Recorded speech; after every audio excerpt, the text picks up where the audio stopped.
2 days after we signed the contract to buy the apartments, we had our first meeting in the farmhouse. And so from there on, every single week at least, the future people who might be moving in met for a year and a half before the first people actually moved in. So by the time we moved in, we were bonded, we knew each other, we knew each other's strengths and weaknesses, and nobody moved in as a stranger. I hope this can be something that someone else can look at and go, wow, this really would work for me too. Yeah. Because the community is really now our strength. You know, the physical structures and everything that you see around, and the mini tour that we gave you is not our strength. Our strength are the people that we attracted, and just the wisdom and knowledge they bring, and the depth of community that we've developed. This is Peak Moment. We are living at a peak of human innovation, information, wealth, and health. But we're also at a peak of population and consumption, with rising temperatures and declining resources fueled by cheap oil and gas. Peak Moment Television, bringing you examples of positive responses to energy decline and climate change through local community action. Hi, welcome to Peak Moment. I'm Janaea Donaldson. In 2006, Robin and I visited Pam and Joe Leitch in their home in North Portland. We went off a major thoroughfare and through a parking lot with an apartment complex back to the farmhouse nestled behind the busy street.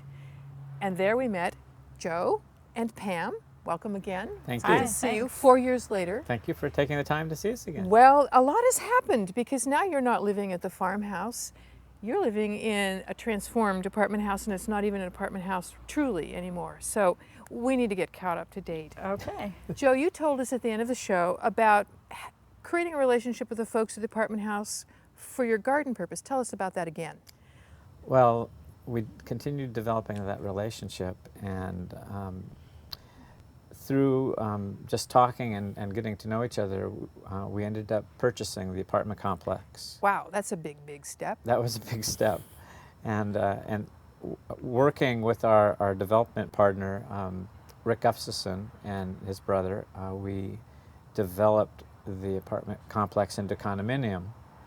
And so rather than just setting up some great fruit tree relationships, we developed a lot better relationships, and because the owners of the apartment complex, the family really saw what we did with the Permaculture Institute side, and were really impressed with that enough to sell us their apartment complex and turn this into a large community, which it is now. So the community is Columbia Ecovillage, but let's tell us how it got there. Obviously, the relationship that you built, that they were even considering selling it. I mean, tell us, and then the physical transformation, because this doesn't look at all like it did then. Tell us about that. Pam, why don't you start? Yeah, well, the family wasn't interested in selling right away. It wasn't on the market or anything like that. But then as we got to know them, and we loaned them the co-housing books, and so they could see our concept. And talk about your concept, because obviously you had a vision for this not being, buying the apartment house in front. You have more than that. Right. We wanted to have people be able to move into a smaller footprint, but still feel like they had elbow room to garden and to have some overflow space to have guests, so that they don't have to have a guest room in their own unit and things like that. So we had this concept of being environmental by having people live in a small footprint physically, but at the same time have plenty of space to grow their own food and to have kids run around. So does that entail, normally an apartment house wouldn't have that. I mean, have that shared right. Garden space or something. Did you have to physically change the units, or did you allot some space for the overflow, as you say, of extra guests? How did you do that? We took the large farmhouse that had been our single-family residence, and now no one lives there full-time. To put it in a more mainstream condominium complex, that would be the rec room or your common swimming pool. It's now commonly owned, so that if people have overnight guests, they can reserve a bedroom, or like if you want to have a family birthday party where it's too large for your own little unit, then you can just reserve it and have 30 people. So it's like the model in a co-housing. Right. development where you have your individual residences, but there's a shared common, in their place, a kitchen, which you have in your Right. farmhouse, and a meeting room and like that. Right, right, yeah. And it's a big house, 6 bedrooms, 2.5 baths. So it's a big house, too big for us by ourselves. Yeah. Yeah. But great for guests, and a music room and an office and a library and a little sauna in there. Whoa, I mean, Yeah. uptown here Yeah. for an old farmhouse. Right. And I want to add is that there's a sense of privacy because you kind of go back through some trees, you know, so that and a little patio area, so that somebody could really have the family reunion back there and Right. not be in the way of don't- other folks. You don't feel like you're in the city at all. What did it take? I mean, not everybody can just go out and buy an apartment house. So talk to us about and upgrade it. You mentioned and do it more environmentally sensitively. So tell us about that side of things, the financing, the physical work. Joe. Okay, well, let me take it from a different perspective. When we first drove in, and when we bought the farmhouse originally, we thought, wow, wouldn't it be nice if someday this would be a community? And several years went by, and we were talking to some friends, Ole and Maitri Erison, and they said, why don't we just do this now? And we thought, we never really thought of doing it now. And so we approached the owners and we said, okay, let's do this. And over about 9 months of talking, and we actually put this together, and that got the ball rolling. And then it was somewhat fate. We ran into Rick Gustafson through Heather, one of our community members, said, talk to him. He wants to do this type of development. He's a developer. Uh-huh. And so we talked to him, and he says, I am excited to do this. I'd love to do this. And he brought his brother in, and then it was just like everything just kept rolling then, and then Pam does a lot of research on things and starts building on what it's going to take physically to do it. But Pam also did a lot of research on what are the other communities in the country doing, and so we stand on the shoulders, thanks to Pam's research, of what agreements to set up, membership processes, so you don't just have the gates wide open for the whole world to come here, but you actually decide who's going to live with you, and that's a little bit tricky in our current system without, with the housing discrimination laws and everything. So, let Pam talk a little bit about that, but that's really important. Well, we certainly didn't have the financial ability nor the development expertise to do a project of this scale because the apartments were built in 1973 and hadn't really been updated since then.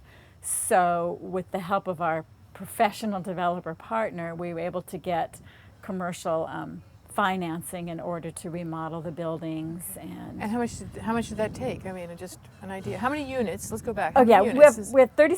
The apartments were 37 units, and there's still 37 units. Okay. But the largest unit was a 2-bedroom, and we wanted to encourage families, so we ended up adding on to 8 of the units to make them 3-bedroom units, so that we have from studio up to 3-bedroom units. Okay. And so we basically took out the components that weren't functional, both interior and exterior, and put new things in, and greatly upgraded insulation, and always with the green components. Sorry, what kind of insulation? Remind me. It's closed cell foam, and it's the only way to take existing 2x4 construction and get the maximum amount of insulation out of it, which is a phenomenal discovery because it not only insulates, but it reduces air infiltration. Okay. So you don't get the outside air bringing itself in and out of your unit, as well as it seals everything and it reduces noise. Oh yes, which is wonderful, an apartment house. Yeah. Right. What other kinds of touches did you do and bring to this? I remember you talking about the balcony railings, for example. Yeah, we really tried to first educate ourselves and then our general contractor. Because it's a condominium of a certain size project, we really couldn't find a general contractor who had a lot of green background, but the bank would be happy with to be able to handle this really large type of project and had experience in remodeling. So there were, it was kind of a niche that we had to find the right contractor. So first we educated ourselves and then found York and Curtis that was willing to work with us. So for example, on the balcony, the current railings on the second floor weren't child safe because they were built in the 70s before they realized kids could fit through spaces. Yeah. And so rather than just recycling the metal railings and starting over with some new product, we had the railings taken down, taken to a welding shop, and then they welded on additional bars to make them child safe, painted them in a factory, brought them back, and put them back on. Which is more work. I mean, it strikes me a number of things you did. And probably more expensive than if we just put inexpensive new things up, but we have a better product and we reused what was here. And you reused it. So Yeah. you reused what you could. Right. And you also mentioned you replaced all the windows, is that, and other things in the exterior. Tell me a bit about that. Well, we not only replaced the windows, we used a rain screen. MCM's our architect, and they came in with these great designs on not only making it, acceptable, but well beyond acceptable to like high level quality design. And so with that and the metal roof and the hardy panel siding and the combination of the servo motor fans in the bathroom, Panasonic has a really nice fan that runs all the time, and the air inlets on all the units that bring in air, fresh air. That's right. You added vents or Right. on Yeah. the All the outside to units bring have fresh air in. vents. Because we sealed them so tight that we needed to bring fresh air in year round. Yeah. So- We had a mechanical engineer that helped us figure that out. It's that was beyond our ability to properly do it. So we did hire more experts than people would realize just to make sure that we ended up with a product that would work. And it sounds like you had to, I mean, partly was you were educating yourselves and them, some of your contractors as Right. well. Right. So you're pioneering a retrofit, is I guess, or a remodel of an older structure. Yeah, and like the experience that we had since we lived so close was that we were able to observe things and say, well, here's something that's from our observation. The top of the stairwells were all dark. So we put solar tubes at the top of the stairwells. Which is a solar skylight, is Right, that right? That exactly brings right. light from outside Yeah. into a dark, very dark hallway. And since we are moved into these as well, we realized the storage needs. So we built a storage building, and that storage building now has everyone's space for Christmas boxes and things like that you need, that we Right. needed too. So Right. we built a 2,000 square foot building for our stuff. Everybody's got a little storage unit. in Yeah, there. and Okay. that was actually a very difficult decision to be an environmental community and still build a building to hold stuff. But the lending world played a part of that too, because we had to get a construction loan, and then the construction lender is worried about whether you can then sell them at the end and Sell the units. Right. And so they really pushed us to put the storage building in, because they said then people would, from a conventional perspective, a mortgage lender would be more interested in selling. But we did things slightly different. Like in a traditional condominium, your parking spot and your storage unit would be part of your title to your unit. But in this case, people have their unit that's their legal condominium, but neither the parking nor the storage units are theirs. They're all commonly owned. So as we evolve and get rid of our stuff, get rid of our cars, the community can then use those no longer necessary pieces for other uses, to where if they were owned and Yes. mortgaged, Yes. you couldn't take them back. You did a lot of thinking about how to structure the social, the ownership part of this. Right. 'Cause it's- Yeah. Now legally, is it considered in legal word a condominium? Yes, In that's terms the of what model. someone buys, Yes. and they buy their unit there where they live. Right. Just Period. like, yeah, and we had to kind of walk that line between the reality of getting the money to remodel and then the reality of people, without it being something that looks traditional like a condominium, we would have had to have all cash buyers, because who can afford to buy in? But if it looks to the financing and permitting world like a normal condominium, Yes. then people can buy it. But if you had agreements that there were the commonly owned, the parking area and so on, already in place, what you're saying is that the condominium just didn't include that. Is that right? I mean, you had already worked out that you had commons. You had some commons area Right. ahead of time. And we had the ability to talk to all our owners because it was a process where people came to know us before they decided to buy. How did you do that? I mean, how did you find? How did they find you? It was amazing because when the construction finished was just right when the bank crisis happened So and in people 08? weren't lending. Yes. Yeah.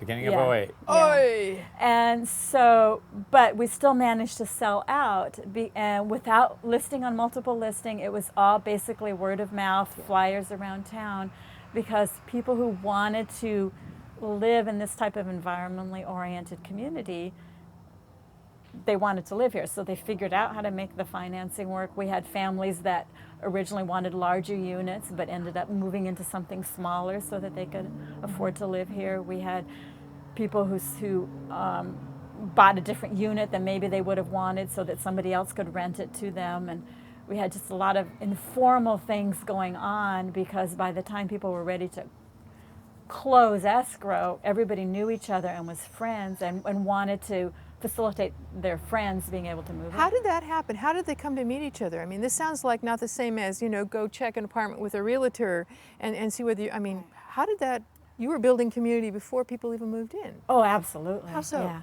Oh, we had a lot of group meetings where we would invite anyone from the public to come and meet us. And so we would be at the local McMinimans or we'd be at the Rose's Ice Cream up the street.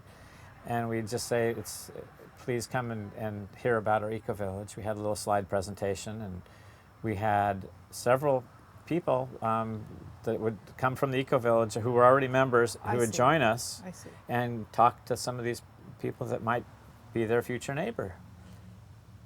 Was that before this building was finished, or was Oh, yeah. so you were starting to find your people even while it was still in finishing? Well, construction? actually, it was happening even before that because Portland is essentially a small town. So even when word got out that we were in negotiations to try to buy the apartments, people started approaching us saying, well, if it ever happens, let us know. Okay. So 2 days after we signed the contract to buy the apartments, we had our first meeting in the farmhouse. And so from there on, every single week at least, the future people who might be moving in met for a year and a half before the first people actually moved in.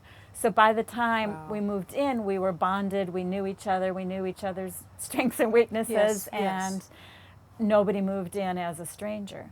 Wow. So what I hear is you had parallel tracks. You had community building among the people Correct. as the place to live was being created. Right.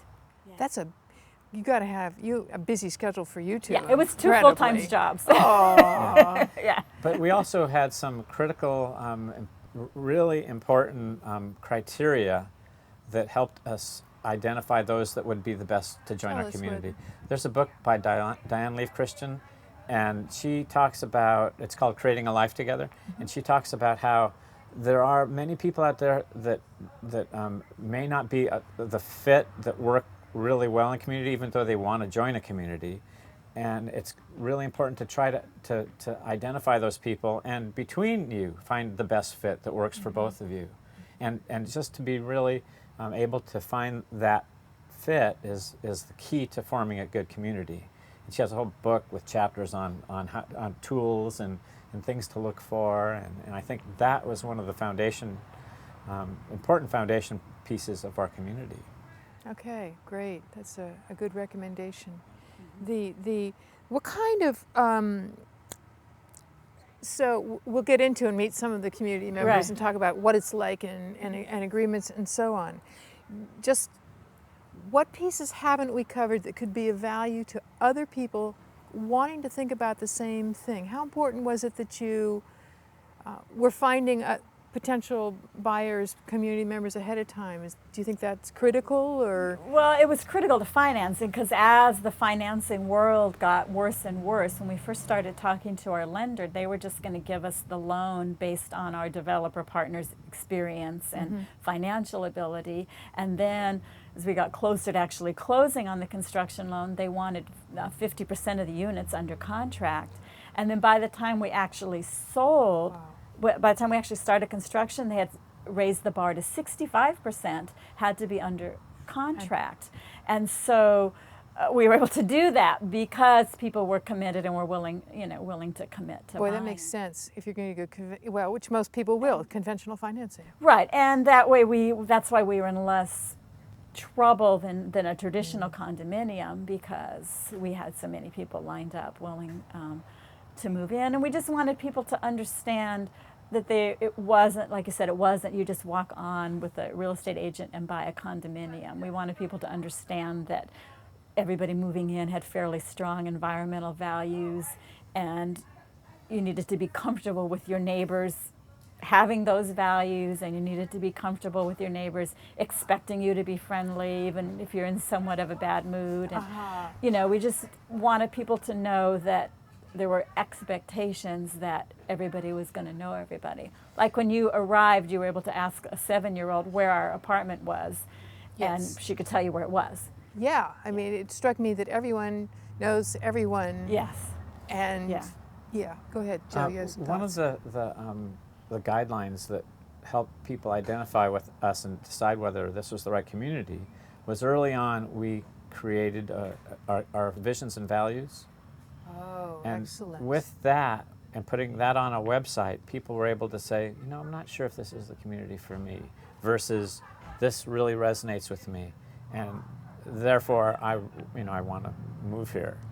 But by putting that out there and deciding, even if you're another community thinking about this, what your visions and values are, and looking, as we did, I should say Pam did this, looked at all the other communities and said, here's what their community values are, and here's their vision. And then we sat down as a community and did a brainstorm weekend session with our original members, Oli and Maitri Erison, and then further renewed that with our first core group. And then in May of 2008, did that again with our community visions and values. So, and it's not something that we just will leave forever. It's something that will go on through some changes. I would imagine that this is an organic entity, and that will change. And as people now, if someone wanted to sell and someone else buy in, is there a process whereby the community has to meet the potential buyer, or how do you do that? That's somewhat touchy because we're still under fair housing laws. So there is the expectation that someone selling would make sure that their buyer, again, knows what they're getting into, like I talked about for the first round. Right. But then in our condominium documents, we do have a right of first refusal, which means that if for some reason we needed to, that either the HOA itself or a couple people could get together and buy the unit. That are already here. Yeah. Oh, I see. Okay. Yeah. Okay. Yeah. So we certainly don't want to discriminate on religious basis or sexual orientation or thing like that. But in fair housing, being an environmentalist or not is not a protected class. Yeah. You can discriminate against people who don't recycle. Oddly as it sounds. So in our last minute here, what haven't I covered that you want to make sure people know about? I think that just the belief that you could do this. People can do, when they look in their neighborhoods and they see that that there's something similar. I mean, we had a unique situation where we had the ability to develop the land, and it's 4 acres in the city. That's pretty unique too. Yes.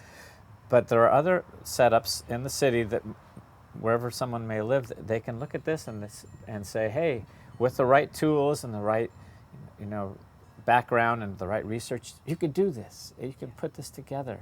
And a lot of times an apartment complex is next to a big house that may have been the original farmhouse, like our situation. So the situation, I hope, is replicable. I hope this can be something someone else can look at and go, wow, this really would work for me too. Yeah. Because the community is really now our strength. The physical structures and everything that you see around, and the mini tour that we gave you is not our strength. Our strength are the people that we attracted. And just the wisdom and knowledge they bring, and the depth of community that we've developed. And you've seen the list. We have, 15 teams, and we have just so many people that work well together. And it's a lot to do to accomplish, so, and to work well together, 37 households. That's a lot. That's a lot. We're proud. We're proud of You ought to be. what we have, who we have attracted here. Yeah, we've been hearing it all the way down California about Columbia Ecovillage. really? So your fame is spreading, and may it spread further, and it may be emulated in a lot of places, because we need to build community where we are with the Yeah. structures that we have. Exactly. Right. Yeah. Yeah. Great. Thank you. I'd like to have a little round table and get to meet a few people that are in the community and just kind of hear what their experience is. So Okay, let's we'll do take a that. break and do that. Thank Okay, you. thanks.